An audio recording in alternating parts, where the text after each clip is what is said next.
Afferraci, aiutaci ad amare come ami tu. Insegnaci a lasciare ciò che passa, a rincuorare chi abbiamo accanto, a donare gratuitamente a chi è nel bisogno.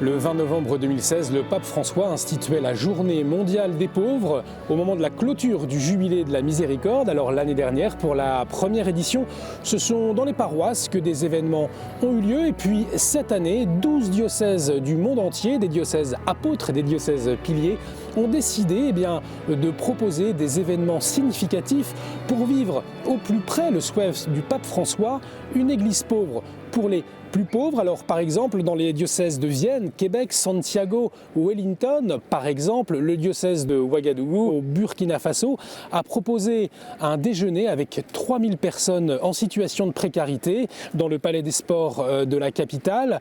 Et puis parmi ces 12 diocèses piliers, 2 sont en France, le diocèse de Paris et le diocèse de Lyon, là où nous sommes pour vous faire vivre ce nouveau numéro de Hors les murs, un numéro pour découvrir la manière dont l'Église se met au service des plus pauvres, mais aussi la façon dont elle est elle-même transformée en profondeur par l'annonce de l'Évangile aux personnes en situation de précarité.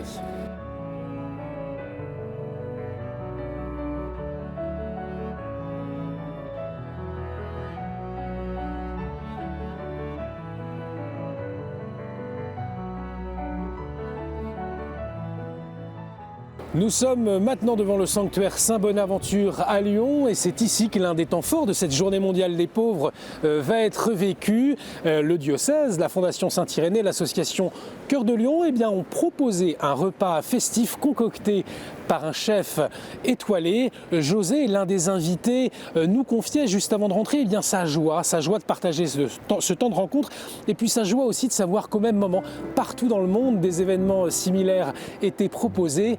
Heureux les invités, c'est le thème qui a été voulu pour ce temps de repas et de partage.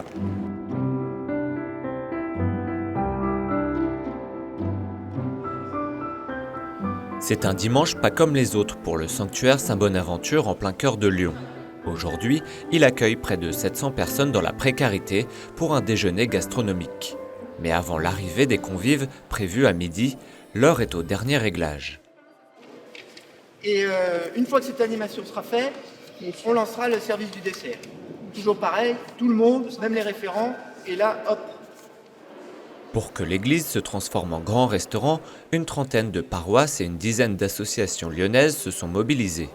40 bénévoles de l'association Cœur de Lion vont servir, alors que 200 accompagnants seront à chaque table pour apporter une présence particulière aux pauvres.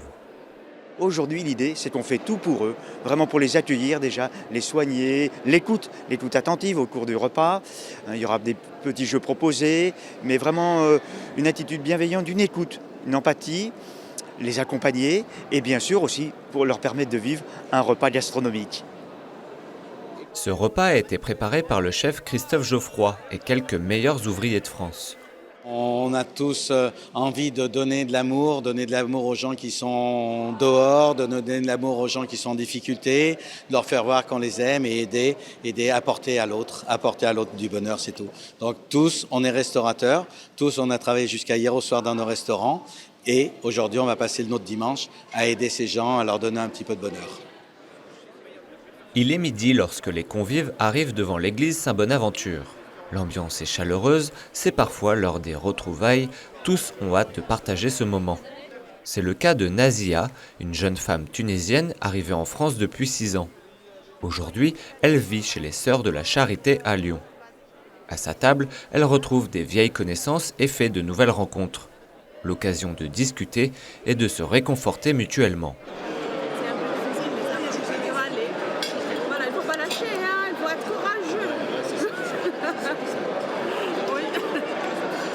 Après un verre d'apéritif, c'est parti pour le service à l'assiette et pour le début des festivités.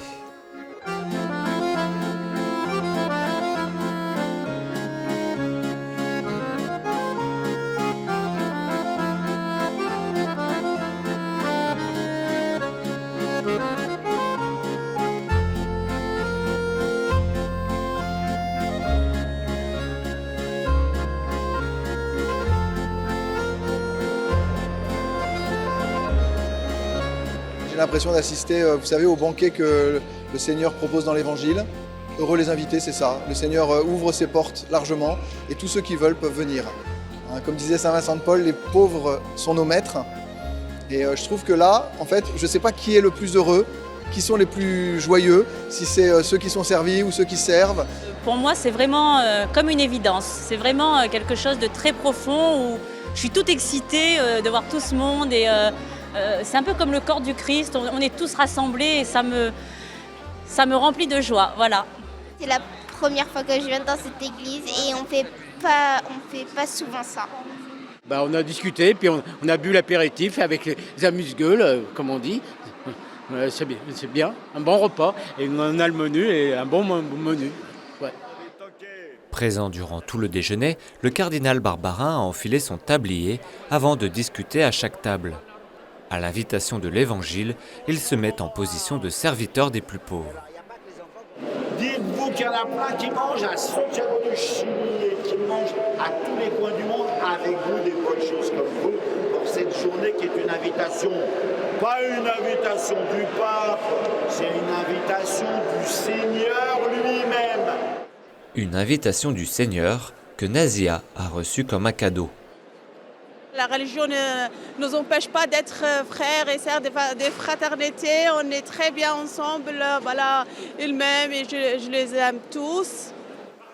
Un amour ressenti au moment de se dire au revoir. Le thème de la journée a bien été respecté. Heureux sont les invités. Luc Champagne, bonjour. Vous êtes délégué épiscopal famille et société pour le diocèse de Lyon. Vous êtes aussi l'un des co-organisateurs de cet événement. Nous sommes au cœur du sanctuaire Saint-Bonaventure. Alors au fond, est-ce que vous pouvez nous raconter comment est-ce que ça a été pensé et préparé ce temps festif ? J'ai envie de dire qu'on a été impulsé. C'est-à-dire que depuis un an maintenant, le pape a proposé qu'il y ait une journée des pauvres, une journée mondiale des pauvres. Et donc on s'est inscrit dans cette dynamique qui était une confirmation. Parce qu'il se fait déjà des tas de choses ici à Lyon, dans le monde et pour le monde de la précarité. Et donc cette année, on a voulu signifier que tous ces gens qui travaillent soit dans les paroisses, soit dans les associations, puissent faire la fête ensemble. Parce que, évidemment, vous avez pu le remarquer, dans le public aujourd'hui, il y a à la fois des gens en précarité, mais aussi ceux qui les accompagnent tout au long de l'année. Alors on voit également des personnes qui sont là, qui ne sont pas dans leur quotidien forcément habituées à croiser des personnes en situation de précarité. Puis aujourd'hui c'est un moment aussi de rencontre entre deux univers. Alors qu'est-ce qui se passe dans ces moments-là ? Si vous voulez, le pari, c'est la rencontre, parce que bien sûr, au fil du temps, les gens ne sont pas forcément toujours ensemble. C'est vrai qu'il y a des associations tout à fait spécialisées qui font ce travail au quotidien. Je pense aux sans-abri, je pense au secours catholique, à la maison de Lazare, etc. Donc, ils vivent ensemble, ils se connaissent. Ici, les paroissiens qui donnent un peu de temps sont vraiment à table avec les gens qui sont dans leur paroisse ou dans leur mouvement. Et donc là, on va au-delà de la rencontre. Il y a un moment d'échange qui conforte cette rencontre. Le mot rencontre est important parce que dans le message du pape pour cette journée, par exemple, il nous invite à répondre à la clameur des pauvres. Et c'est dans Laudato aussi, vous savez, il y a une phrase qui nous invite à répondre et à entendre la clameur de la terre et des pauvres. Eh bien, les pauvres, et nous-mêmes, nous avons une pauvreté, mais ne nous cachons pas derrière notre petit doigt. Nous sommes avec des gens ici qui sont dans une précarité matérielle, qui peut être financière, qui peut être de l'habitat, et ça, il fallait le signifier dans une rencontre joyeuse. Alors, il y a quelques heures, lors de son homélie, lors de la messe célébrée par le pape François pour cette journée mondiale des pauvres, le pape a dit « Jésus laisse, Jésus entend, Jésus tend la main, un geste gratuit, ce n'est pas un don ». C'est un peu aussi ce qui se vit aujourd'hui ? Il est clair qu'on fait ça vraiment très gratuitement, dans l'intention. Alors, Je ne vous cacherai pas que ça coûte un petit peu quand même, hein, mais c'est bien. Ça vaut le coup. Ça vaut le coup parce qu'il y a des gens qui donnent habituellement à l'Église, et l'Église aujourd'hui, avec ces moyens qui nous sont donnés, signifie cette solidarité avec tous les gens qui sont ici aujourd'hui. Quels efforts ça demande de part et d'autre, alors à la fois de ceux qui sont venus aider, des bénévoles, et puis aussi de ceux qui sont invités? Je vous avoue que là, on a vraiment un travail. Ce qui se passe aujourd'hui répond à un travail au long cours. Et on sait qu'aujourd'hui, il y a des gens du monde précaire qui n'ont pas souhaité être avec nous, par pudeur. Parce que se signifier comme pauvre, se signifier comme précaire, ce n'est pas toujours facile vis-à-vis des gens qui sont autour d'eux. Eh bien, ça demande, et c'est pour ça que nous faisons un travail au long cours. Ça veut dire un travail de présence, un travail de reconstruction de l'autre, un programme de libération. J'aime bien le mot du pape dans son message, libération. Se libérer de sa propre servitude dans la pauvreté. Mais ça veut dire aussi que nous, ici, à cette heure-ci, nous faisons un acte politique. C'est-à-dire que nous signifions la volonté des chrétiens d'accompagner les personnes en précarité, mais c'est un signal aussi fort vis-à-vis du monde politique pour dire la pauvreté n'est pas acceptable, le manque de logement n'est pas acceptable, le manque de papier n'est pas acceptable. Et ça, c'est politiquement, nous devons signifier comme chrétiens dans un espèce de plaidoyer, si vous voulez. Alors, lorsque vous avez croisé tout au long de cette matinée les gens qui étaient reçus, qu'est-ce qu'ils vous ont dit? Moi, j'ai fait le tour des tables pour d'abord leur dire merci d'être là. Et la chance, c'est d'être avec eux et de voir que demain, cette dynamique d'aujourd'hui va permettre dans les paroisses, dans les mouvements, d'accentuer cette action de solidarité, cette visibilité de l'action de la solidarité. C'est pour ça que je dis que c'est politique. Et Jésus, il est où aujourd'hui? Regardez, il est là, il est 700 fois là, si je peux me permettre. Alors je ne vais pas le diviser en petits morceaux, mais vraiment, nous sommes dans la maison de Saint-Bonaventure, nous sommes dans un sanctuaire ici, Saint-Bonaventure, qui était complètement dans l'inspiration de Saint-François. Et donc ce pari d'être dans ce lieu fait aussi le signe de la solidarité, le signe du bonheur d'être ensemble.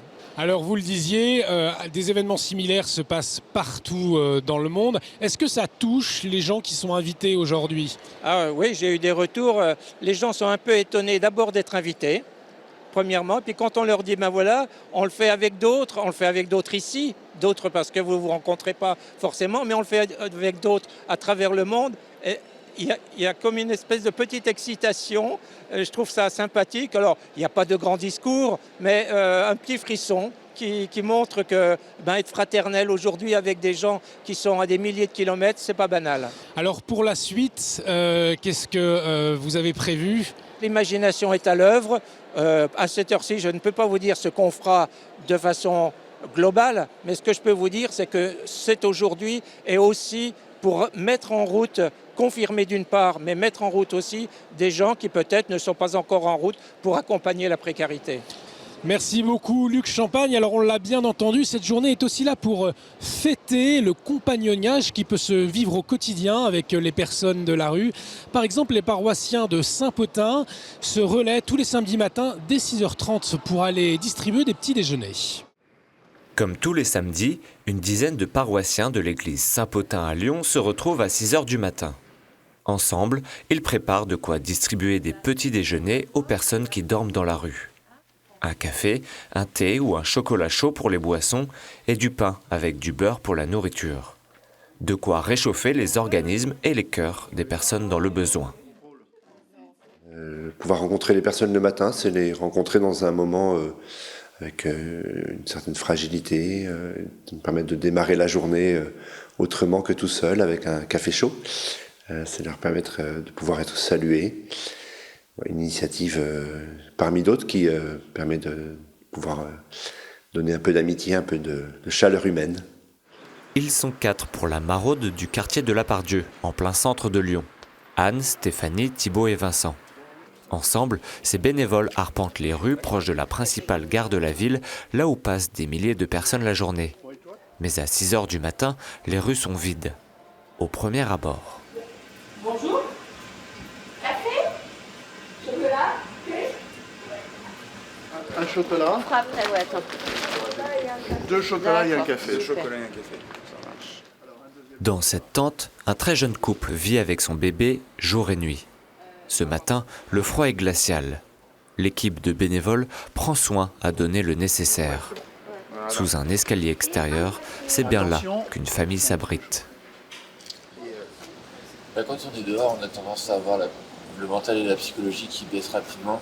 Le fait de se dire qu'on a encore des gens qui viennent vers nous, peut-être que ça peut être un sens de Dieu, mais il y a aussi quelque part qui me dit on ne vous oublie pas. Il y a des gens qui sont là, qui nous oublient. Les paroissiens n'oublient pas non plus une nouvelle famille qui s'est installée devant l'entrée passante d'un immeuble. Beaucoup détournent le regard de cette réalité. Les bénévoles viennent les réconforter et les écouter. Non, viene de España o de Sudamérica? No, de Roumanie. Romania, ok. Oui.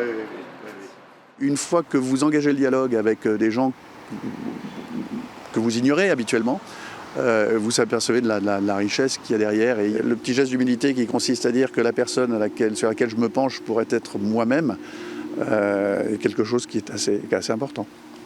Dans chaque groupe, un paroissien avec une plus grande expérience des tournées écoute et aiguille les autres. Il est aussi plus à même de connaître les personnes sans abri.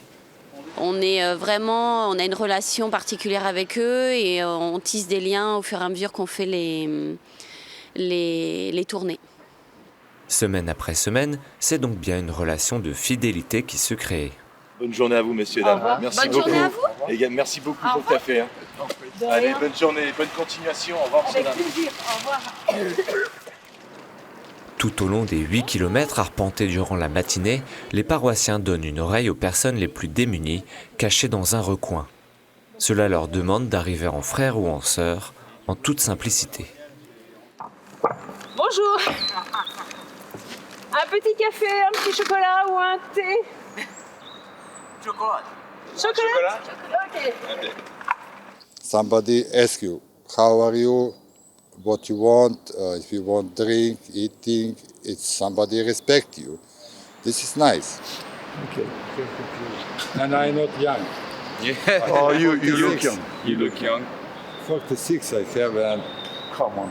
Yeah, but sleep here and people and police and every day you have problem for something. Donc moi je le fais vraiment parce que c'est une conviction qui m'habite profondément, notamment dans ma foi catholique. C'est vraiment quelque chose pour moi qui est essentiel, une manière aussi de rencontrer le Christ dans ces personnes. Et puis à la suite de l'appel du pape François aussi d'aller aux périphéries. Les périphéries, finalement c'est aussi en bas de chez nous, c'est vraiment juste à côté de chez soi. Mais c'est les personnes qui sont en marge de la société, mais qui ont aussi beaucoup à nous apprendre. Et aujourd'hui on a rencontré une personne par exemple qui nous a appris énormément. Chercher Dieu avec amusement comme un enfant, avec amour, avec gentillesse, avec jeu. Pas avec Dieu, c'est pas un tyran. Magnifique. Super. C'est vraiment pour des rencontres comme ça que j'ai envie de continuer, que je fais ça et que ça me fait me lever à 6h le matin, même s'il pleut. Servir un petit déjeuner et redonner une dignité et une humanité aux personnes qui ont passé la nuit dans la rue, c'est là un besoin essentiel et permanent tout au long de l'année.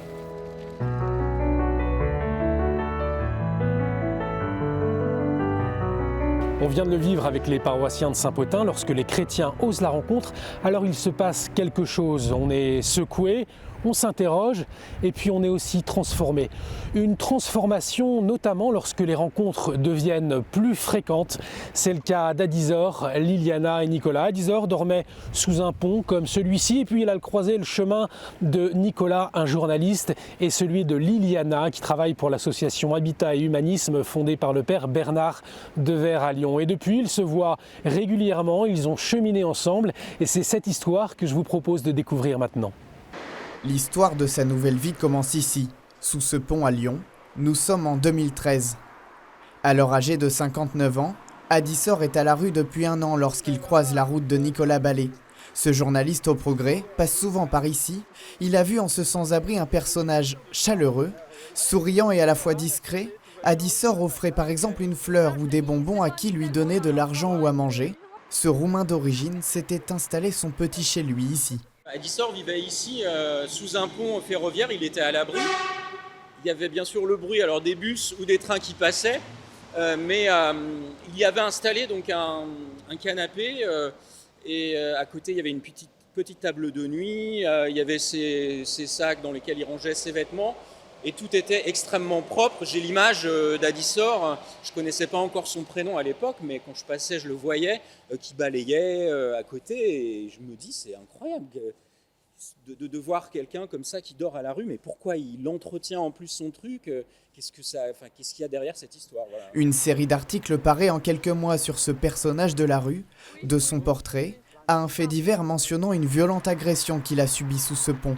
Pourtant, ce fait marquant n'est pas ce qu'il a choisi de retenir à l'évocation de ses souvenirs. Dès le départ, j'avais vu que beaucoup de gens passaient sous ce pont. Et je m'étais dit que ça pouvait être une chance pour moi, pour essayer de garder un petit lien social.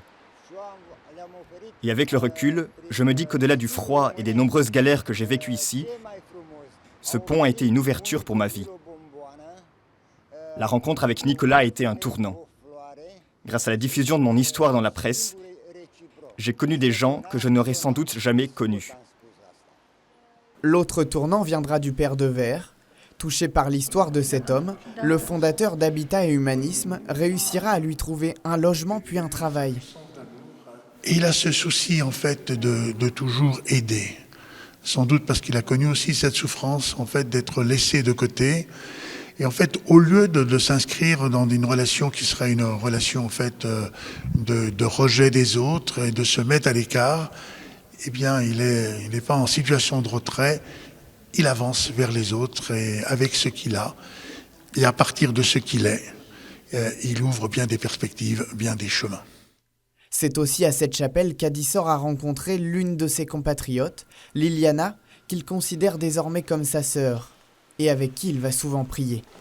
Grâce à Nicolas, le père Devers et Liliana, Adissor a aujourd'hui une boîte aux lettres, ses propres clés, et un chez lui avec un toit.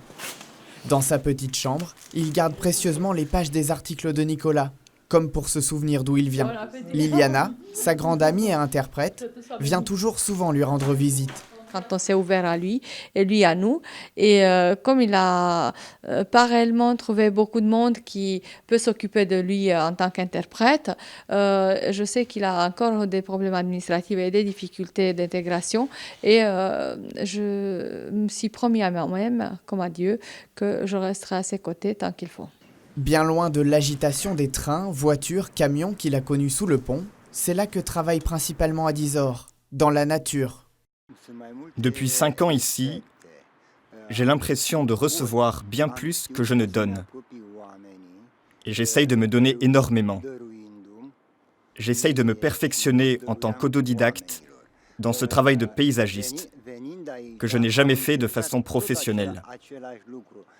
Je me renseigne un maximum sur les espaces verts pour rendre ce parc le plus agréable possible. Parce que je suis extrêmement reconnaissant envers la Fondation Habitat et Humanisme et tout ce qu'elle a fait pour moi.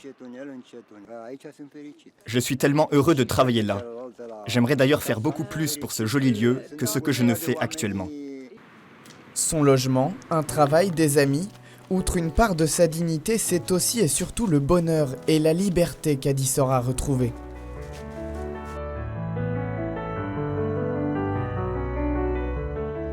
Alors on se retrouve maintenant avec Kader et Samuel. Bonjour. Bonjour. Bonjour. Alors on vient de découvrir la vie d'Adissor et Liliana, cette belle aventure, cette belle rencontre. Et puis on voulait aller un petit peu plus loin avec vous.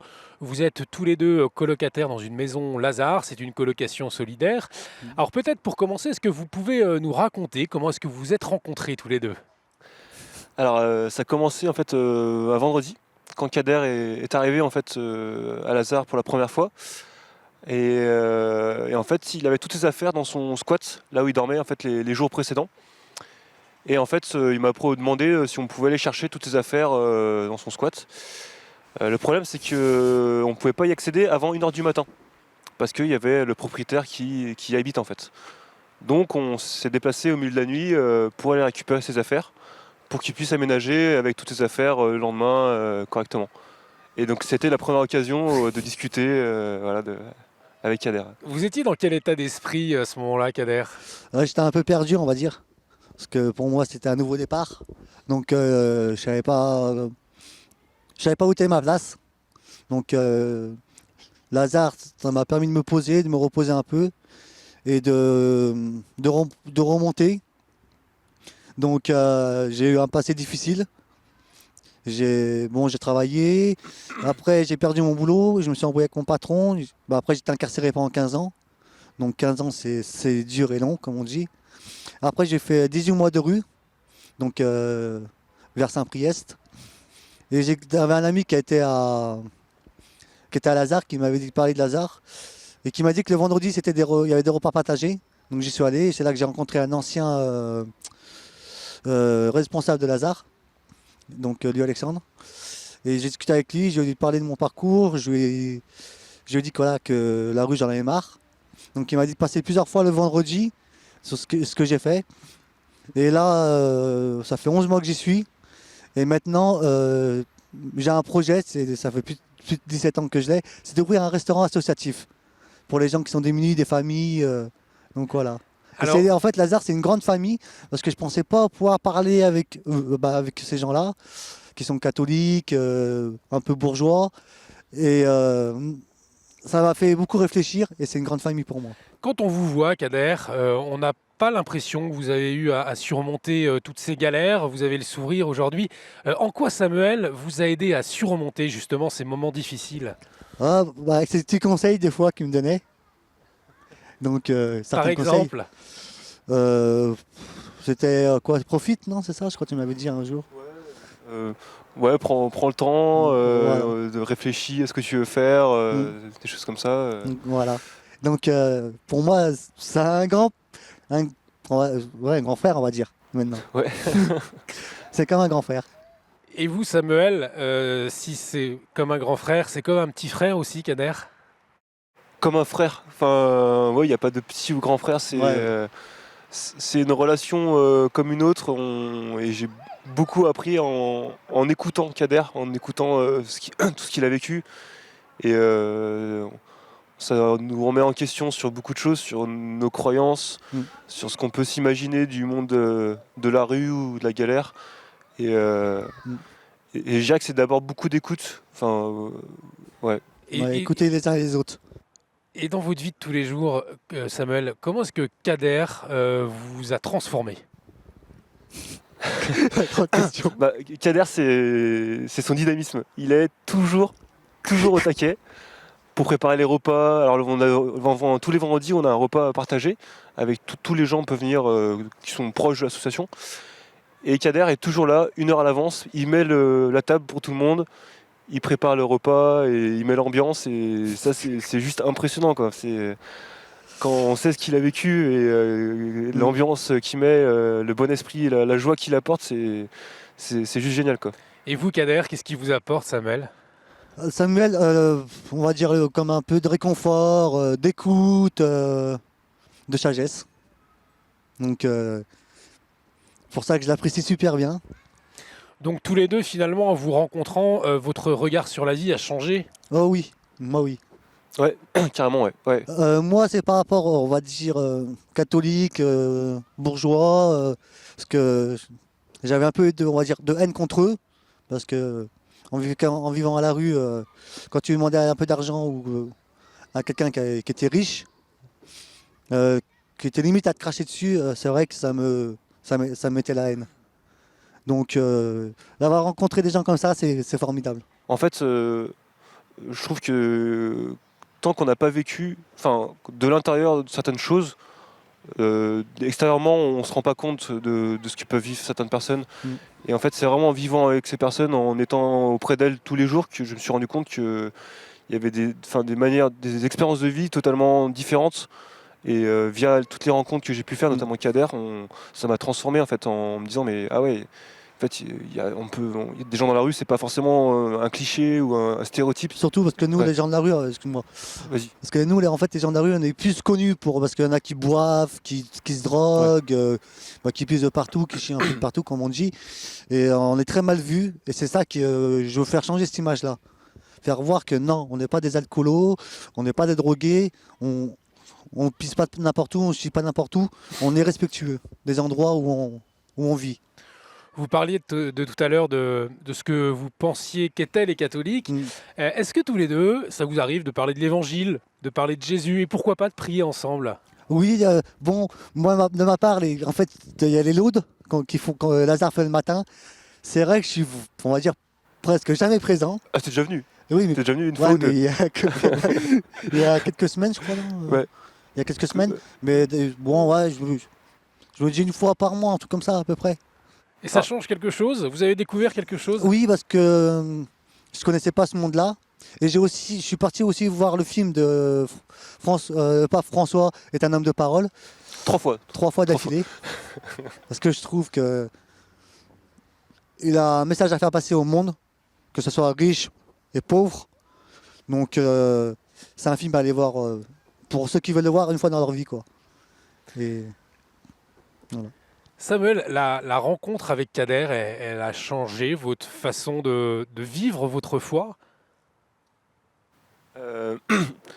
Ouais, je pense que ça a renforcé ma foi. Et ça fait passer, c'est vrai que ça fait passer d'une foi qui peut être parfois un peu molle à quelque chose qui prend du sens en fait, d'aller à la rencontre en fait. Je pense que le message du Christ, c'est d'aller vers les autres qui sont des gens qui sont différents, naturellement on n'irait pas forcément vers eux, où il n'y a pas de portes qui sont forcément ouvertes pour aller vers eux. Et Lazare, c'est une porte qui permet d'aller vers ces personnes, et en toute simplicité. Et en fait, forcément, ma foi s'est renforcée par ces rencontres en fait. Et voilà. Eh bien, merci beaucoup Kader, merci beaucoup Samuel pour votre témoignage. Merci à vous.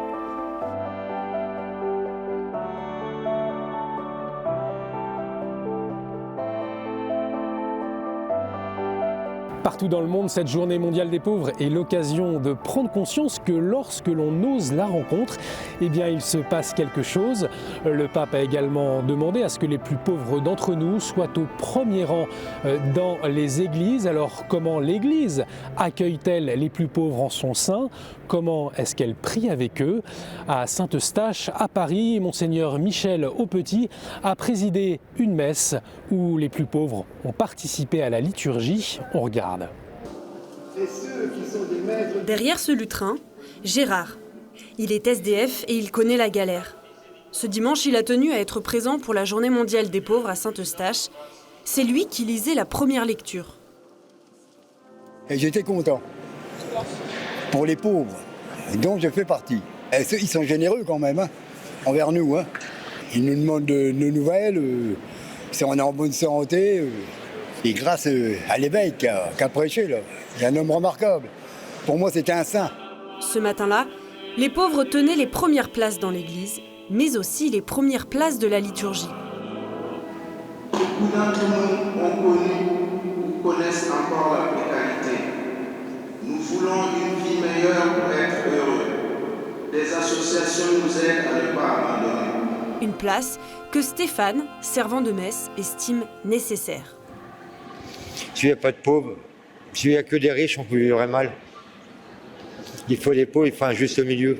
La résurrection lève le voile. Lève le voile sur qui? Eh bien non, pas sur les célébrités, pas sur les puissants. On les voit déjà partout dans les journaux et dans la télévision. On les connaît par cœur. Et d'ailleurs, ils se dévoilent largement eux-mêmes. Non. Ce que le Seigneur va révéler, ceux sur qui il va lever le voile, ce sont les petits, les obscurs, les cachés. Mais pour Hervé, lever le voile ou donner une place aux pauvres, dans la liturgie, est loin d'être évident. Comme j'ai l'habitude de lire au micro, parce que c'est une habitude aussi, et puis il y en a que ça peut être impressionné, comme il y en a qui n'aiment pas être filmés, il y en a qui ne sont jamais filmés. A l'inverse, pour Philippe, nous sommes tous pauvres et prier ensemble peut nous unir. Même si les gens ont des situations, dans leur cœur, dans leur esprit, on est tous pauvres. Et donc ils prennent quand même conscience que la pauvreté, c'est pas simplement matériel, mais c'est aussi spirituel. Seulement la prière ne suffit pas à tout le monde, elle doit être accompagnée de charité concrète. Les gens de la rue qui vont à l'église, s'il n'y a rien derrière, il y en a peu. Alors, après le repas eucharistique, était organisé un repas festif. 300 personnes étaient réunies dans la nef pour partager un repas préparé par des bénévoles.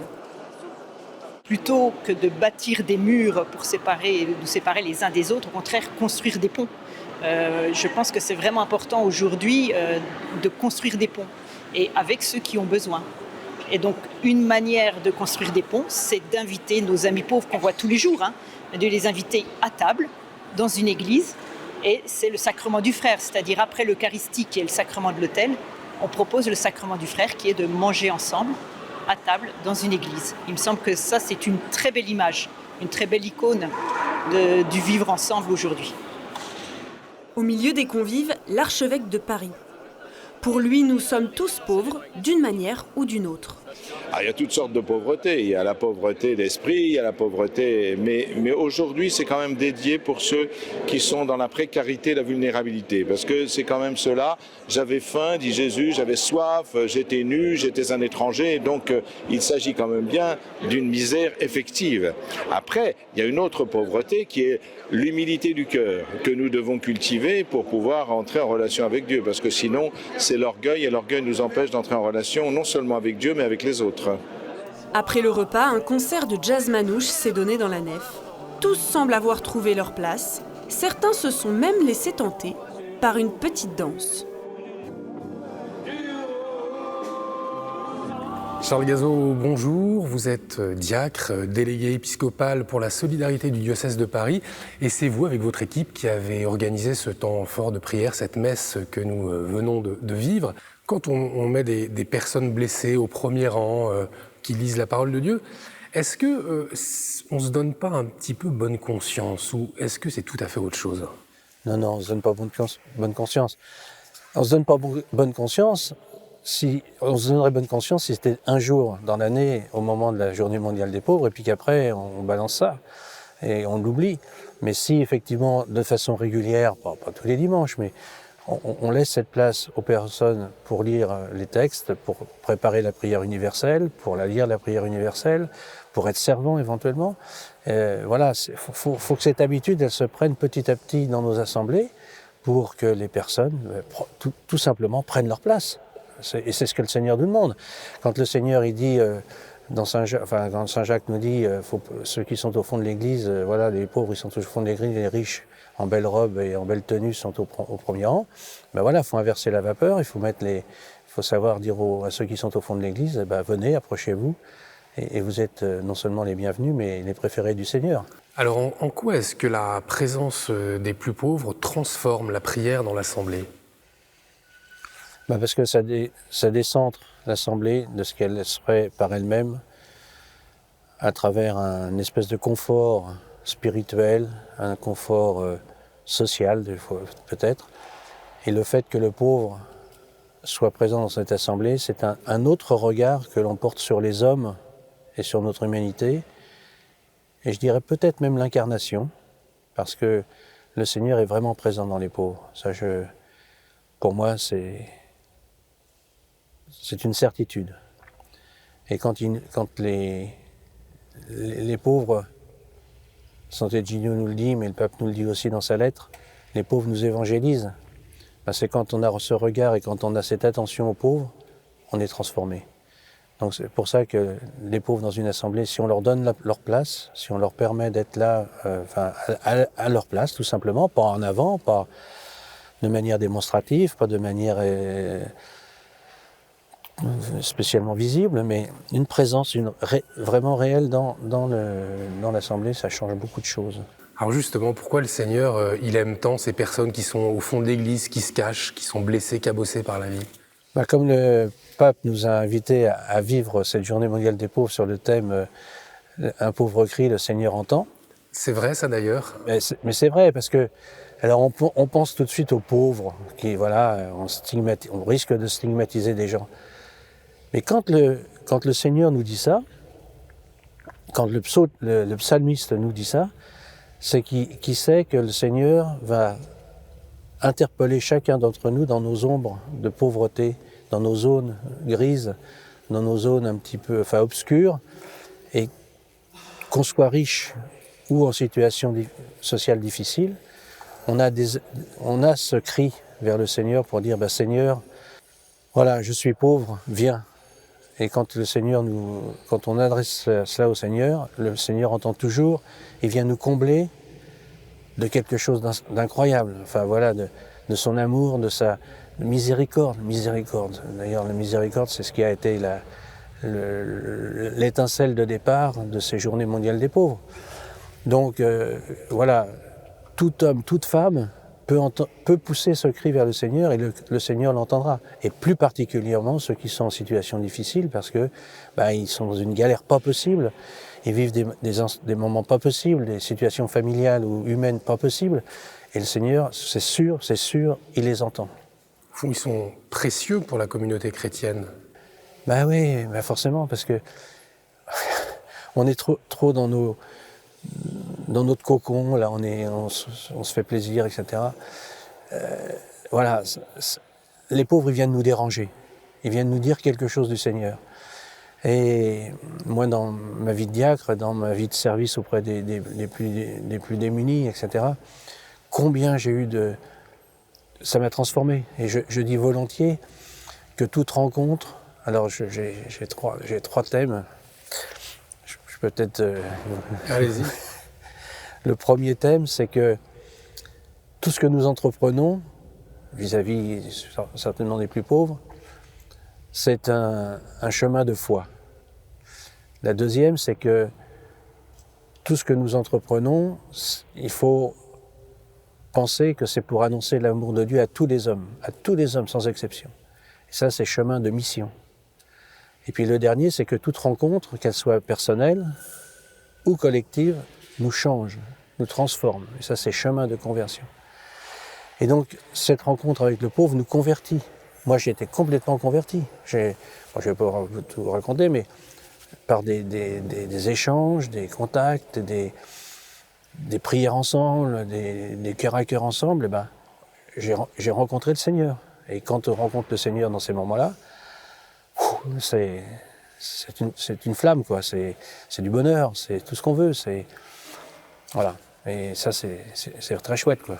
Alors, il y avait comme point d'orgue cette messe avec ces personnes en situation de précarité. En quoi la charité active est indissociable pour un chrétien de la vie de prière, et la vie de prière avec ces personnes-là? Oui, alors là, je vais bientôt quitter ma fonction, ma mission de délégué de notre archevêque. Et un peu ma conclusion, c'est une très belle conclusion, c'est peut-être le Seigneur aussi qui me met ça en perspective. C'est qu'aujourd'hui, on va faire l'hiver solidaire à Montmartre avec les sœurs bénédictines de Montmartre. Et donc Montmartre, c'est le lieu de la miséricorde. À Paris, c'est le lieu il y a d'autres lieux de miséricorde, mais celui-là en est un lieu privilégié. Et donc, à Montmartre, il y aura cet hiver solidaire, et puis il y a toujours l'adoration eucharistique. Donc je vois se réunir, pour moi, c'est ma vision, c'est que je vois réunir cette adoration eucharistique qui est de nous porter tous vers le Seigneur à travers le pain et le vin, qui est son corps et son sang, et puis le sacrement du frère, qui lui nous révèle aussi dans notre humanité le Christ. Donc c'est que du bonheur. Vous disiez que vous aviez vu le Seigneur parler à travers des pauvres. Vous avez peut-être un exemple? Ouais. Une des premières personnes que j'ai accompagnées, Daniel, il allait rentrer en maison de retraite. Il était dans la rue à Paris, de longues années de rue, vraiment de très longues années de rue. Et quand au moment où il allait changer, de tourner une page et vivre quelque chose de plus serein, plus paisible, il m'a dit « Charles, tu m'as sauvé ». Alors c'était pas pour ma gloire, loin de là. Mais j'ai compris le sens de sauver. Et j'ai compris aussi comment le Seigneur, lui, me sauvait. C'est ça qui est important. Que Daniel me dise « tu m'as sauvé », effectivement c'est révélateur. Mais la vraie révélation, c'est que moi j'ai compris aussi comment le Seigneur me sauvait. Et aujourd'hui, le salut, c'est un peu compliqué à faire passer dans le mental des gens, mais le Seigneur sauve. C'est le nom de Jésus, hein. Le Seigneur sauve. Donc voilà, c'est une petite... ça m'a changé grâce à Daniel. Merci Charles, vous nous avez aidé à comprendre comment les pauvres aident à mieux vivre l'Évangile. C'est le message que le pape François veut promouvoir et il l'a redit à Rome où une délégation française était présente et nous y étions. C'est parti.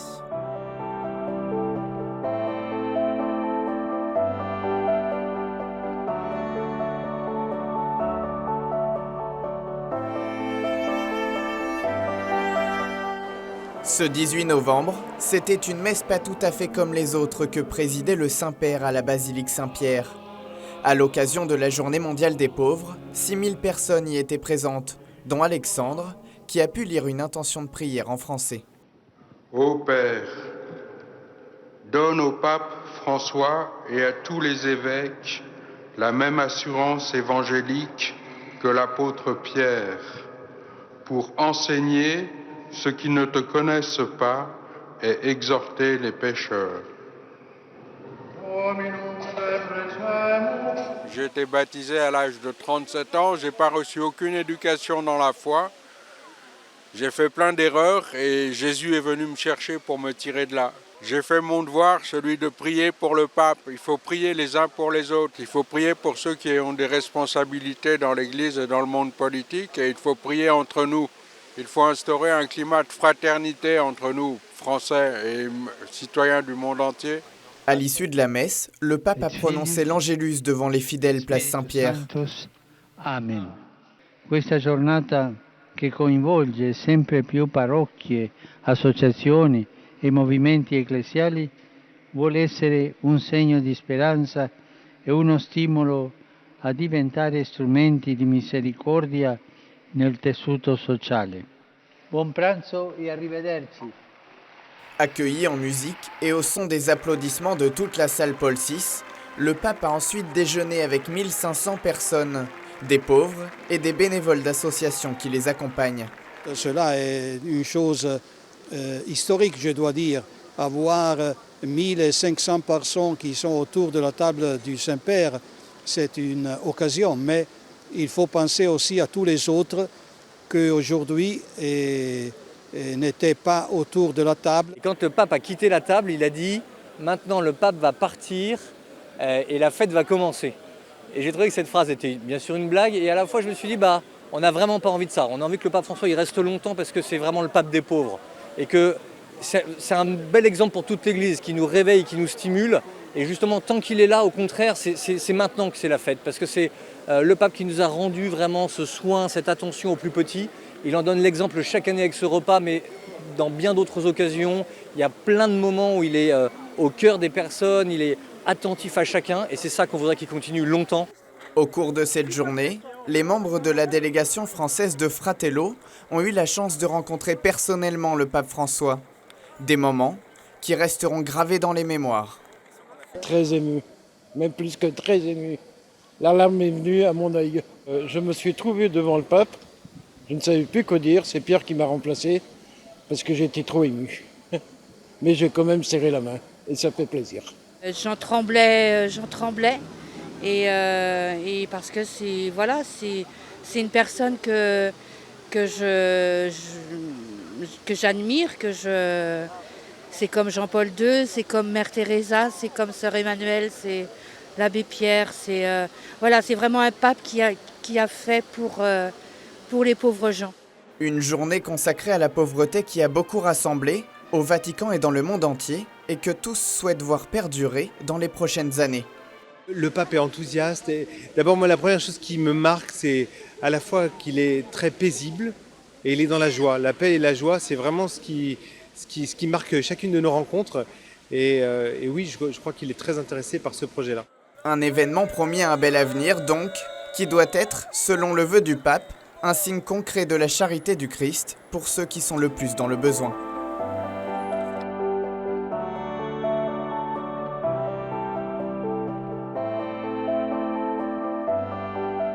Entre Rome, Paris et Lyon, j'espère que vous avez pu suivre pleinement cette deuxième édition de la Journée mondiale des pauvres. En tous les cas, retenez trois verbes laissés dans le message du pape François, crier, pour nous rappeler que le cri d'un pauvre monte vers Dieu et qu'il faut nous aussi l'entendre, écouter pour rendre Dieu présent aux personnes dans le besoin, et puis libérer pour que les chrétiens soient attentifs aux nouvelles formes de pauvreté dans notre société.